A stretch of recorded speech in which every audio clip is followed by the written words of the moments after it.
Cool. We're bantering, Fanzo. I love that you have a Steelers hat on, and I have a Steelers shirt, but no one can see it, so I'm going to lower my camera so that you can see it. There you go. You can cut off the top of the head, right? So that's the. But you have to represent. This time of the year. There's only four teams total that can represent at this point of the year. So I'm happy to represent. 4 teams total. Listen, I am. I cannot wait till Sunday. That podcast, by the way, I finally got it resubmitted to Stitcher and stuff. I got to get it resubmitted to iTunes, but I'm excited because it's going to be sweet. That podcast is going to be awesome. It's going to be the most passionate thing I ever do in my life. It's going to go down in history. Other than this show, other than this next 30 minutes that people are tuning into right now. Yeah, well, it's got iSocial Fans, Brian Fanzo in it. Of course. We're just setting up. We're getting our streams out. Welcome to the show. If you've never been here before, we've got a treat. We've got Brian, iSocial Fans, Fanzo. Amy will join us and give us a little book update as well, which I'm excited about because I'm excited to hear what's going on with Amy's book. Ha ha ha ha ha. That's funny considering I'm here in Columbus with her. I'm actually excited since I will be there very soon to celebrate the awesomeness. And I do get to already interview her on my podcast, which only live audience have seen. But I've got lots of good feedback about that. So it's I'm sure it's stressful times, but exciting times for your future misses there. She's very excited. We just got the book. Did you see the cover? You saw the cover. I know you saw the cover, but I follow you on a couple of the socials. Shut up. And you're not even letting her bring the book cover to the audience? The audience is not even seeing anything right now.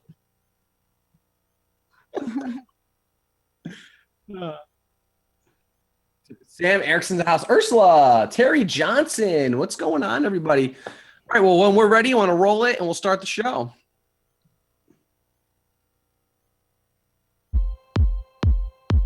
Afterthoughts, the show that helps you make sense of the ever-changing world of video, live streaming, and digital marketing. Now, here are your hosts, Vincenzo Landino and Amy Schmittauer.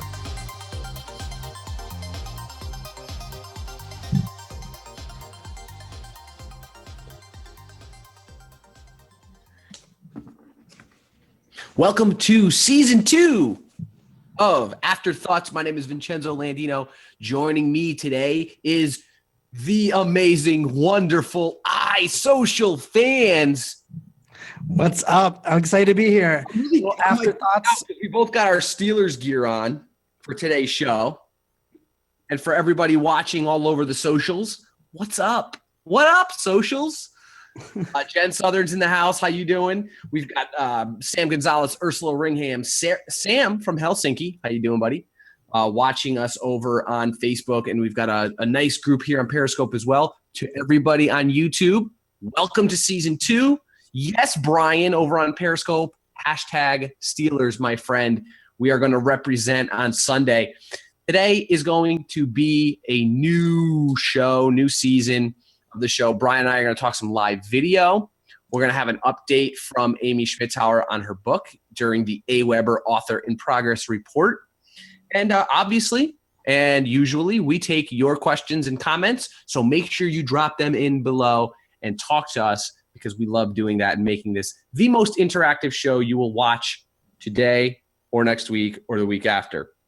All right, Brian, let's kick it off. Let's kick off a little chatting about the latest news in social media, which is Facebook Live. And also there's some LinkedIn we'll talk about too today. But Facebook, I know this is kind of older news.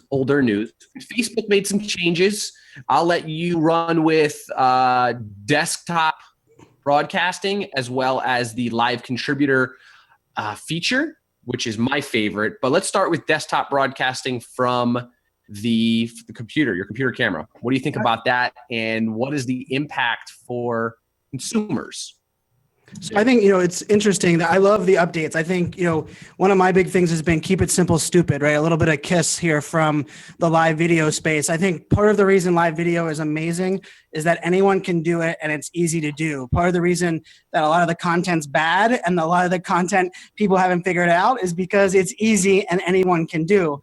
But I think until you make it extremely easy for the users, which means, you guys have an entire team that are putting on produced shows because you have clients and customers that are in that realm. But we also want to get people to get their feet wet. And Facebook has been one of those things where you could go live from your phone, and then you could go live from a third-party tool, which meant now you add technology, barriers to entry, a whole bunch of other things, really to give people excuses to not do it, but also give them more variables to be worried about controlling.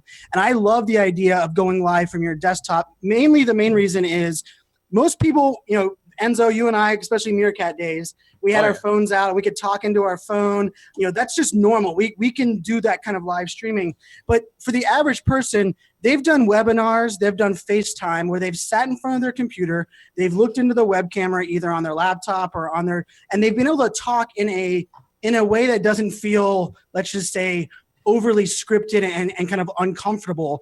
But for those same people, they've been trying to talk into their phone and they haven't really, I think, felt the power of the conversation because they haven't individually been very comfortable. And I think being able to broadcast from your desktop, and so for those that don't know, if you have a page, so a Facebook page, you can go to your Facebook page account, and they'll have like a whole bunch of like little square icons across underneath your status update, and one of them will say go live, and you click go live, it pops up and says, what do you want to say about your live broadcast? You hit go, it comes up and says authorizes your mic and your camera, and then you are live from your desktop.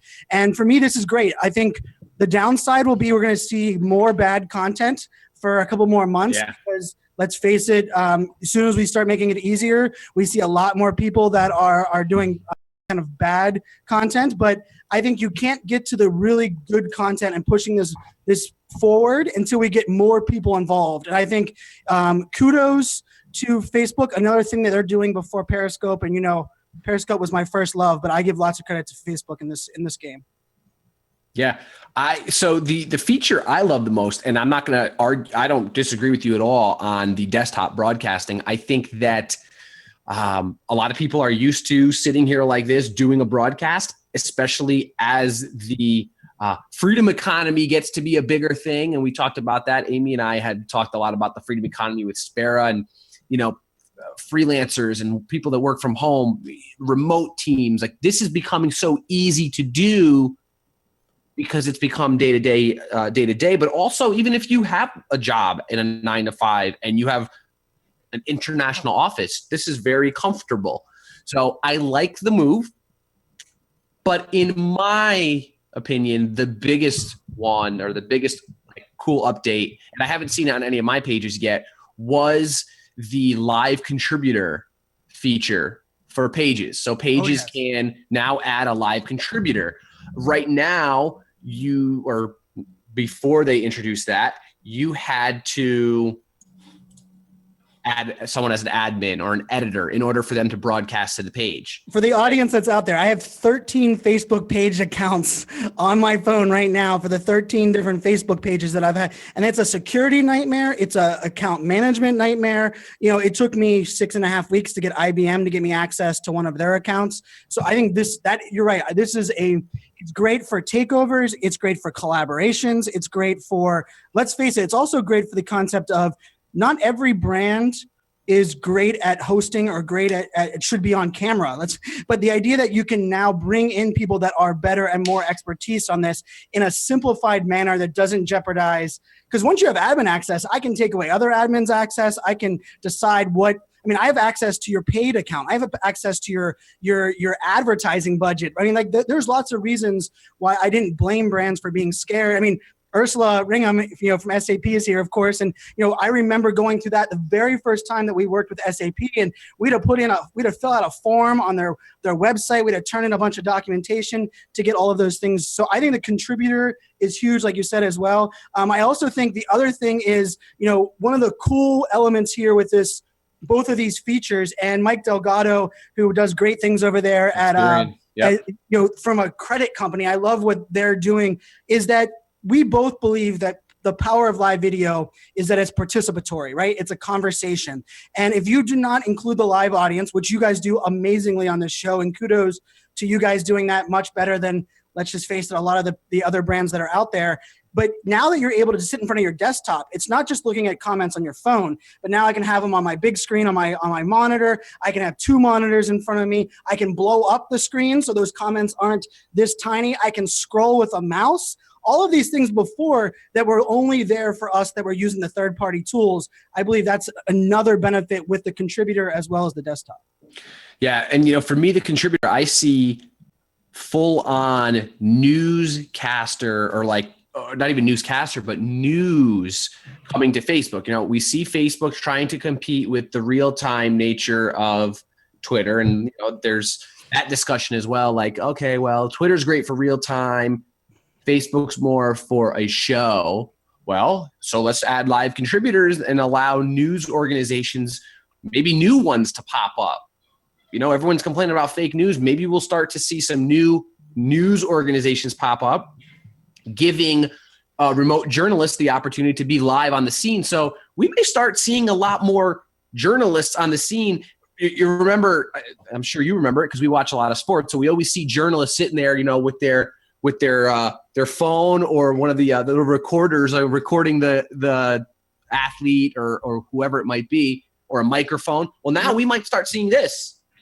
Or even live broadcasting to their news organization right from from the scene. And we here at Aftermarq with the amazing team, Rob Hicks over at Enlightened Audiovisual, we've been able to do that. But for a lot of brands that aren't going to, embrace this yet, they can now do it in a different way. I want to say hi to some folks over on Facebook. We've got Kim Gaskell, Michael Delgado. Thank you for joining us, Michael.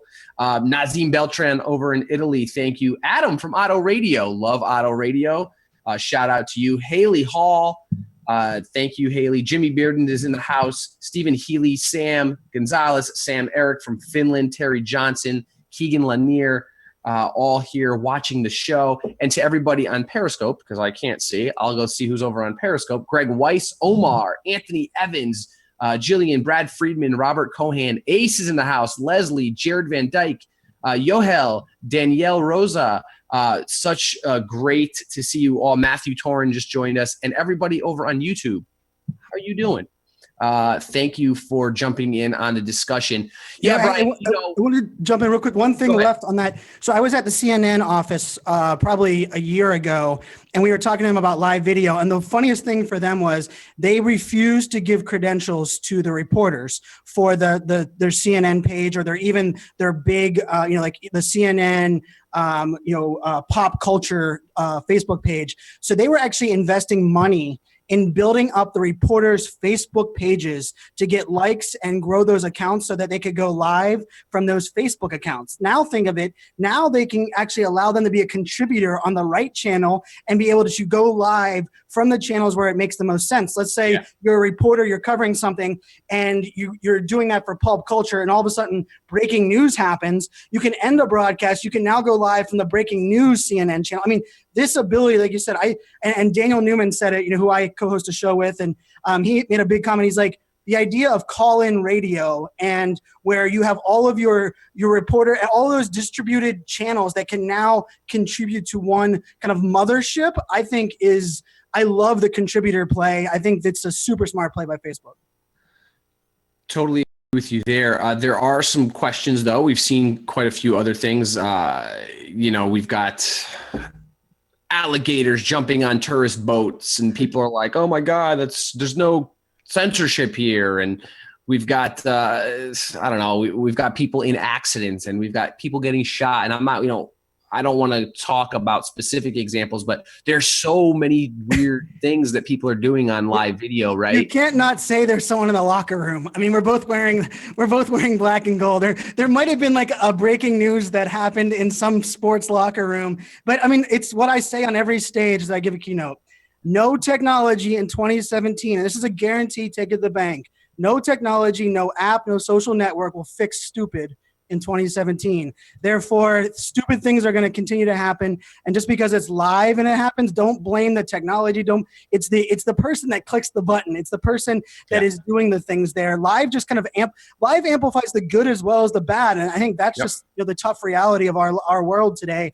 And I think if you can't get over that, I think people I think the people that are afraid of change will blame technology for exposing what happened in the locker room of the Steelers, right? But it was the person that went live, Antonio Brown, who is a great guy, who has someone that I think people could look up to. I mean, his mantra is chest up, eyes up, prayed up. I mean, the guy is a good guy, but you know what? He made a bad decision. He kind of got wrapped up in the moment. He didn't think about all of the other variables and people that could be hurt or would be a part of this. And so I just think it's one of those things. It's funny that when people that are afraid of change or aren't willing to learn change will blame the technology for causing this problem, when really it's just the people problem. And it's something that we will get smarter, we'll get better at understanding. Yeah, there you go. There's like Antonio Brown. I like it. A little Antonio Brown love there. Mark Goeth over at .live says stupid.live is available right now. Who wants to buy that for, you know what, Mark, if you're watching, well, obviously you're watching, put that into my account for me. I want stupid.live because I think that would be a great place to showcase all of the stupid things that happen in live video. Dead serious. I kind of like that, actually. I want stupid.live. Please buy that for or just put it in my account. I'll pay it. Before we continue this conversation, my lovely fiance is working on a book, or has actually wrote the book on vlogging and video blogging, video logging, however you want to call it, video content marketing, right? So because we kind of ended season 1 around the holiday time, Christmas time, and we came back, there's a lot that's happened for her. So I want Amy to join us and tell you guys all of the great things that have happened and all of the things you can look forward to and next steps. So we'll kick it over to Amy first. Let's roll the video. The A. Weber Author in Progress Report.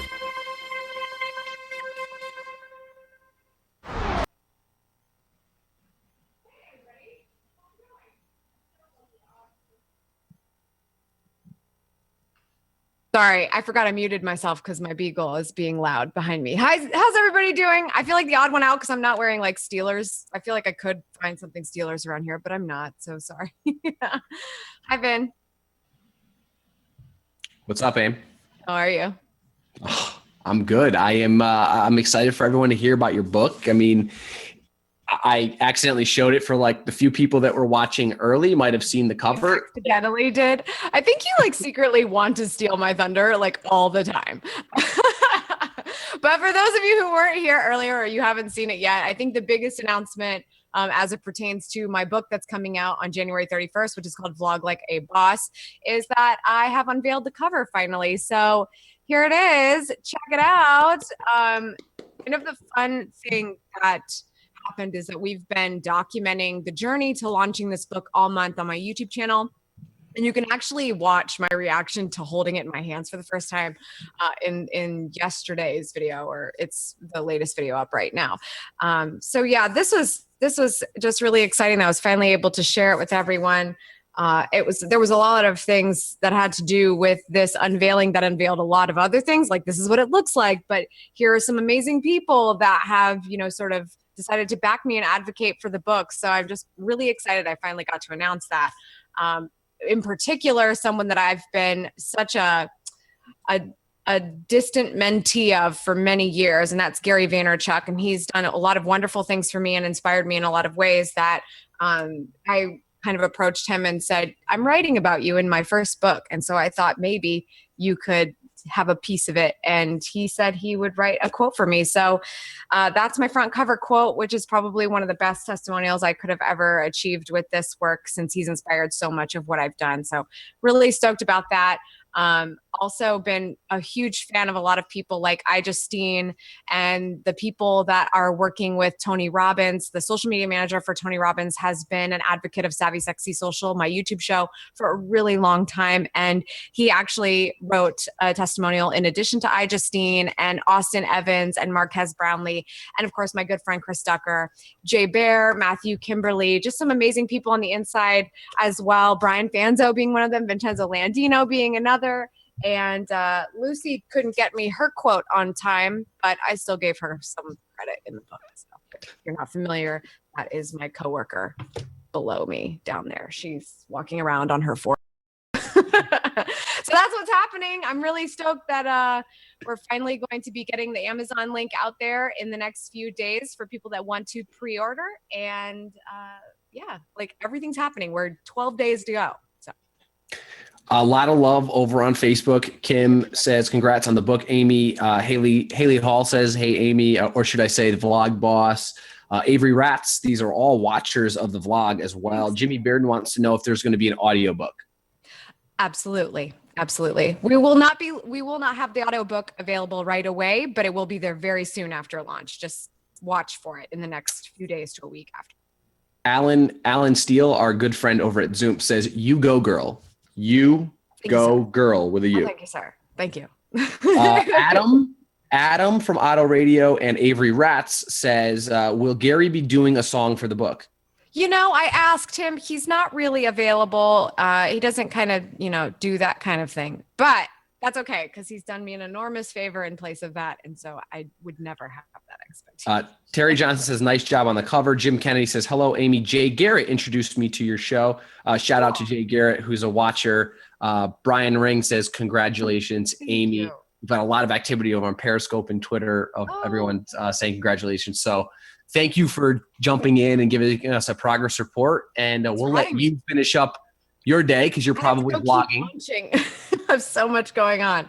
But thank you for letting me pop in. And good job, Fanzo and Vin, carrying on the show as we go into season 2. Thank you.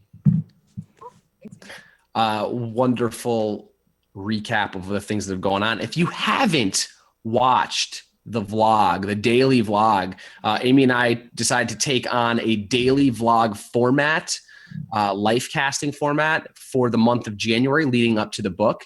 And that's over at amy.video. That's the easy URL for you, amy.video. The amazing folks at .live helped us out with that URL. Speaking of .live, they make this show possible every week, every week. They also power so many other shows out there. They are really, really helping to brand the live video space. Let's just roll that video really quick as well, Rob.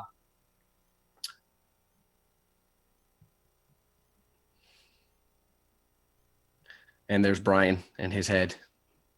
.live. Well, .live. I mean, listen, .live is they've helped. I got FOMOfans.live for my podcast. I got all my podcasts on .live. Yeah. No, I love. I mean, they've helped out so much.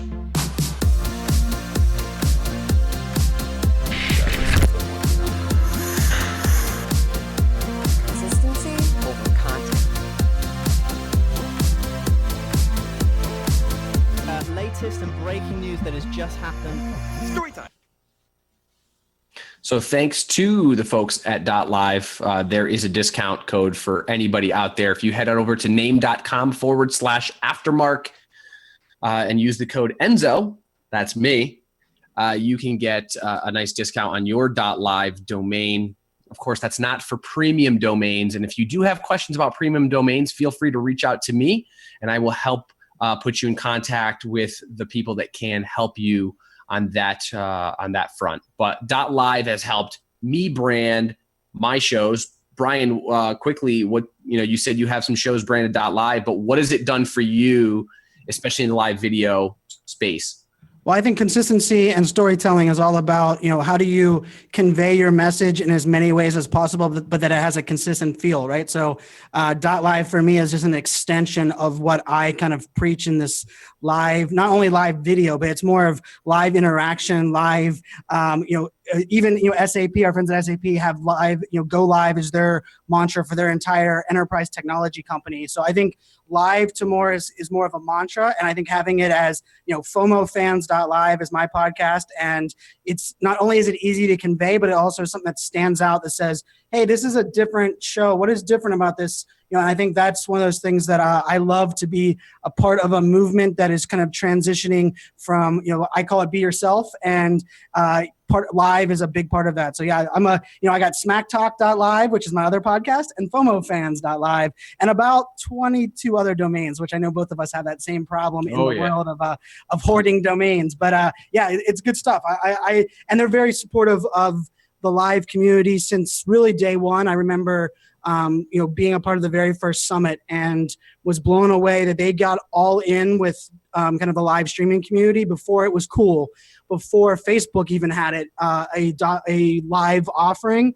And I think it's always important to support those that support a movement and a community before it becomes the cool, hip, trendy thing to do, which is what I think we're moving towards now. I thank all of those that are still, contributing and jumping in now, but it's nice to see brands, like name.com, Right Side being the parent brand over there and really supporting the live community. So yeah, I love it, man. It's good stuff. Yeah. I'm glad they're making this show happen and you have me on. And thanks to Mark Gowith, who is the representative that I work with all the time. But Mark has been a huge help for us, huge help for the live streaming community. If you have a brand or your personal business or any asset online that you want to brand, with a .live domain or really any domain, there's tons of different domains, but we're here to talk specifically about the .live domain. Like I said, check it out. Talk to Mark Gowith, who's here in the comments over on Facebook, or ping him on Twitter and start the conversation. That's what it's all about, is creating community. So thank you for being here, Mark. Welcome, Marcus Podolchik in the house. Patrick Cuenga is here as well. You want to talk about connecting worlds? So Patrick and I worked together when I worked for the Department of Defense way back when, and he works in the intelligence community. Retired from the Army. He's a contractor now, probably going back to Afghanistan. So I know it's a big monumentous weekend for the country. As if you're in the United States, we have changing of guard at the highest of ranks. I like to say that's about as equal as the big football games that are going on Sunday. But in all seriousness, thank you for those that are serving around the country and people like Patrick that are doing great things. And, thanks to Facebook Live, we've been connected on Facebook for a long time, but I haven't had a conversation with them in a while. And thanks to Facebook Live, those kind of worlds meet. So that's just another example of the power of live video for sure. That's awesome. We'll talk about the future or what we see for like the next 3 to 6 months in a second here. I do want to briefly touch on the LinkedIn news that came out. I don't know if it was today or yesterday. They added some things, chat bots, a new desktop version, search bar, some communication updates. Rob, the producer over at Enlightened Audiovisual that helps us put the show together, is all in on LinkedIn and thinks there's a lot more opportunity for LinkedIn, especially when they get a live component of video there. Are these changes setting up for LinkedIn to finally offer live and really go all in on the social aspect of their platform? I think one of the things to keep in mind here, Microsoft owns them. Mm-hmm. I think Microsoft is the key number one player, game changer of 2017 from a big technology brand. I believe they're going to push the boundaries of virtual reality, augmented reality. They're going to redefine education on how we're looking at it from an online education perspective. And the fact that they now have their hands in on LinkedIn, this is a changing of the branding. Thank goodness. I feel like we've had the same, mobile app, the same skin. But I also think I'm with Rob on this. I get a lot of my individual traffic to my speaker site from LinkedIn, a lot of my YouTube traffic to go to my YouTube channel from LinkedIn. And we might sleep on LinkedIn as I would say, not your traditional social network, but we don't need another Facebook. I mean, Facebook's going to own the internet for all intents and purposes, but we have Twitter, as I like to say, the real-time conversation water cooler. And I really do look at LinkedIn as massive value for connecting a lot of this world that isn't fully social, like kind of we live in. And I can tell you, I've done 2 podcast interviews this week, and both of them told me their only touch point with me, their only touch point and all of the channels that I'm on is LinkedIn. That's the only place they read my blog. It's the only place they see my YouTube videos. And I mean, I repost and I do a publisher post there once a week on LinkedIn, and I maybe get 100 to 200 views, but I would argue that's 100 and 200 unique views for me. And when another blog is only getting certain ones, and I see Rob in the background saying the same thing that I think of, unique views of decision makers. Because last time I checked, as a business owner, I love views. I love big vanity metrics. I like talking to people that are pulling the trigger or influencing those that pull the trigger. And there's a lot of people that go there for LinkedIn for that. Mic drop. All right, show's over. Let's just get out of here. Ace is watching over on Periscope. If you want to watch this on Facebook, just type into your browser Aftermarq with a Q.live, and that'll bring you right over to our video tab in Facebook, and you can watch it there. You can also watch this pretty much anywhere. You can watch this on LinkedIn, on YouTube, Facebook, Twitter, Periscope, all that good stuff. But what I think is really interesting about this design is that they're going for this whole looking less like work, feeling less like work, even though it's very much about work. Yeah, right? But do you like work? I mean, like, I didn't like going to work to smell like cubicles and I used to laugh that they used to keep our monitors when I worked for the Department of Defense, like with the old Dell Gateway looking things, because they didn't want it to look like your home machine. And I was like, wait, I enjoy working on my home machine. Why would you not want me to enjoy working on my work machine? So I agree. I think this is also a shift in the transparency of work culture, where the world as a whole is now realizing what we do as work doesn't have to have anything to do with the building we're in or the way something looks. And I think it's a shift in culture across the board. So I love that you brought that up too, because I don't think it's looking like Facebook. Facebook has done an amazing job of capturing as close to the offline world as a digital world can get, allowing us to customize but not be stupid. Well, sometimes stupid, but like allowed us to customize but not over customize. I mean, like if they ever enabled auto playing music like MySpace, I think we would all run for the hills, because there was nothing worse than going to every one of your friends' pages and listening to the music that autoplay. But I think LinkedIn is really smart in understanding, and this is a Microsoft play. Microsoft wants to redefine what education is. They want to redefine really what Microsoft was. I mean, let's face it, as much as we love Apple, we both love Apple. We're both big Apple fans. Microsoft still owns a majority of the computing market, especially from the user computing market. Microsoft is the OGs. They know what they're doing. I mean, they're not a stupid brand, right? Very much so. It's not like they've all of a sudden forgot how to do, anything. Like, oh no, we haven't innovated. I mean, there's a lot of smart people at Microsoft. Let's put it that way. They definitely are trying to do things. But what I find very telling is that they are sitting back and watching all these things happen. And I think they're going to cherry pick the best types of features everywhere else. And it could be really interesting. I mean, if they can mimic the overall or overarching feeling in society today of like, well, I don't want work to feel like work. I want it to feel like play and this and that. And if they start to, mimic that mindset, they're onto something, because it's actionable, right? You don't get lost on LinkedIn because you just go and look for your job or do whatever it is and you're done. But you get lost on Facebook. You get lost on Twitter because there's so many other things going on. If they can kind of mimic that experience, but make it something that's worthwhile for the people that are wasting their time on there. Like, hey, I killed an hour on LinkedIn, but I ended up getting 5 job offers or 5 job opportunities.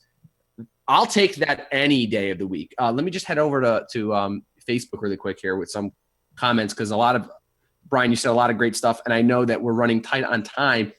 So I want to get a couple comments from you before we end here. Nazim says, actually, WebGirl says, LinkedIn is not a destination, it's a way station. Oh, that's an interesting. I think LinkedIn has had a problem where people only remembered it existed whenever they were looking for a job or they were hiring people for a long while. The publisher play was supposed to kind of make that less of a case, but I think for a lot of people, they don't still have a place to go for their news or their blogs.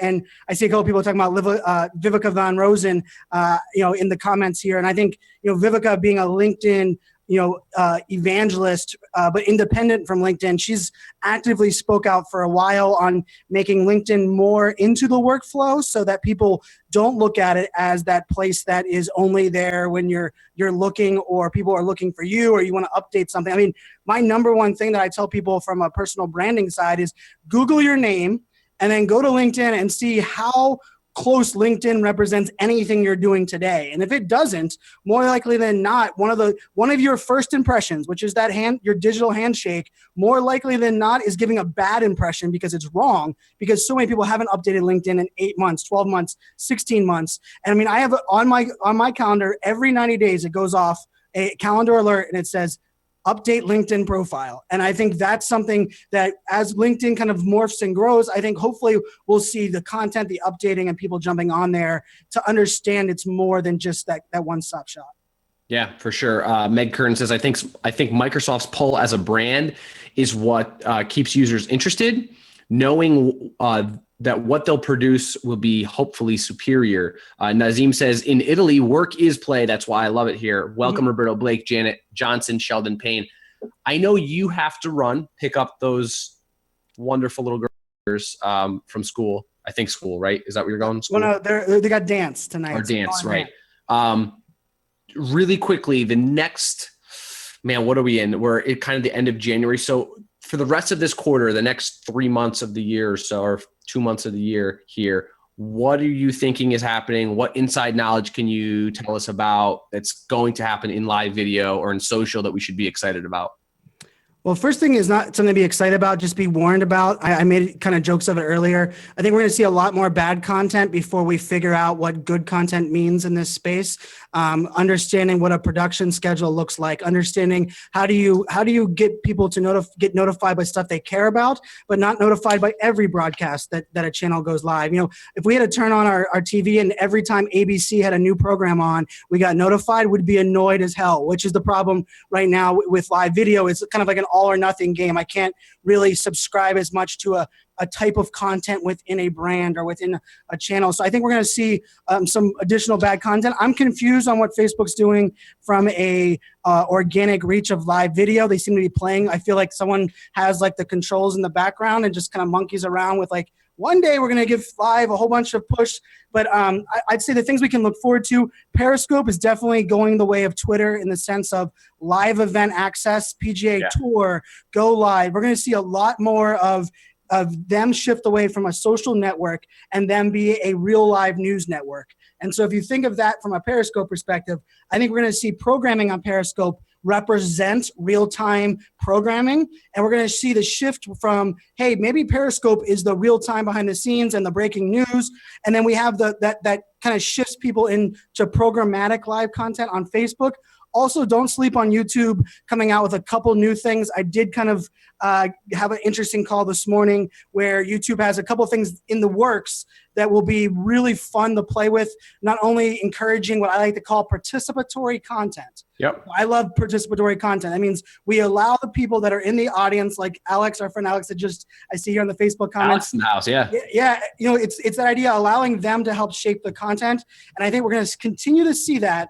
And then I'd say the last prediction would be don't sleep on Instagram Live and the value that that's going to have for brands, because I think Instagram Stories is genius. If you realize something works for somebody else, steal everything that works from them and tweak it and customize it to your unique audience. I love that Instagram Live disappears. It's not replayable because it invokes a little bit of FOMO, but it keeps it separate from Facebook Live. But don't be surprised if you don't see the ability to share out Instagram Live and the ability to repost like your Instagram Live to pin it to your feed for 24 hours, kind of like Periscope was in the early days. I think Instagram Live could be the piece of Facebook that allows that actionable grow your audience and shift them towards your Instagram page and your Facebook page over the next quarter. And I'm excited to see that because I think more events and more big brands, they understand Instagram, their Facebook page, organic reach and everything is all over the place. And I think if we can merge the two of them, I think Facebook's going to own programmatic live video, and we're going to start to understand that a little bit more over the next couple months. Did you watch my broadcast with Zoom yesterday? No, but I do have it saved as a save video. I watched you and Rob last night, so I can't, I think I can only do so many hours of Vincenzo and Aftermarq and Rob per day, but I'm big fan of Zoom, big fan of Amir, and I do have it saved. So don't, I'm going to have beers with Amir, I think, next week. So I don't want to upset the Zoom team there, but no, I think that's, what did you say? No, it's funny because we talked about programmatic episodic style content on Facebook. Facebook's already talking about kind of pulling back the organic reach on live video and putting it more into polished content like what you're watching here. content that looks like it belongs on a television. And it's really, really funny to hear publishers that are spending lots of money with Facebook, and Facebook is meeting with them and saying, this is where you want to put your money. And they're not even bringing up live video anymore because they're talking about this programmatic, episodic style content. And with YouTube, it's my top, I guess prediction for the year is not to sleep on YouTube at all. And if YouTube opens up this in-app messaging, which they did, I believe, only to Canada so far, if they open it up to the entire ecosystem, and if YouTube decides to go social, I think that's the game completely changes, because they've got the great content, they've got the distribution, they've got the search in their pocket. If they have a social aspect to it. Look at this show alone, right? The program could live on Facebook. You bring your audience here. Yep. You cut up the AWeber segment that you had with Amy that is reproduced and posted onto LinkedIn as a lead into Amy doing a 30-minute segment on her blog. You've now taken social video where we love it and kind of allowed it to be where the audience is, because everywhere else in marketing today, we go to where they're at and we customize the content for where they're living. Right now in live, we're kind of figuring this all out as we go. Oh, yeah. And I think on top of that, the other thing is Facebook is so smart with knowing how to make sure that your ad dollars are connected to things that want to have ad dollars connected to it. And right now, boosting all live video makes zero sense because 92% of that 100% would agree. Never be boosted or never have advertising behind it. So why not give better preferential treatment to the stuff that would eventually lead to an ad spend either during the show, which, sign me up today if they allowed us to promote a live Facebook Live while it's live. I would be putting money behind every one of my shows in a heartbeat, but also shows that we're doing product placement, shows where you're doing sponsored segments, shows that you're doing at event. Imagine, IBM or South by Southwest being able to promote something out from their South by Southwest channel to, all of the audience, people who have ever liked South by Southwest or mentioned South by Southwest, and bring the content to the audience that likes that type of content. Facebook is genius with that. And I think I'm just confused.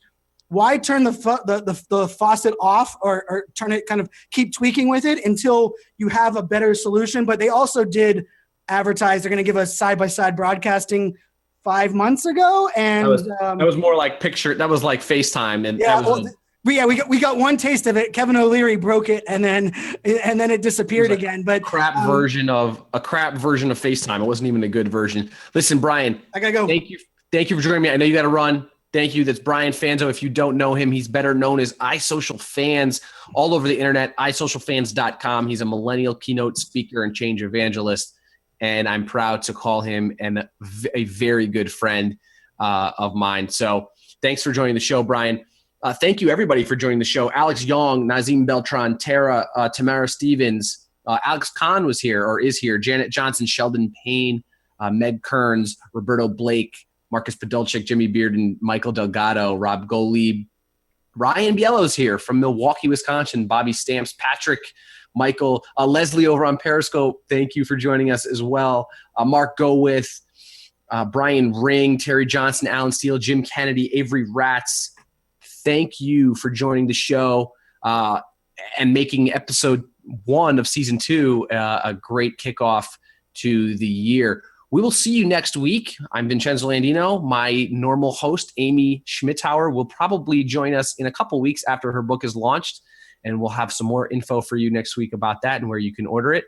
Have a great weekend. No matter what happens tomorrow, remember that you control your own destiny. Go Steelers.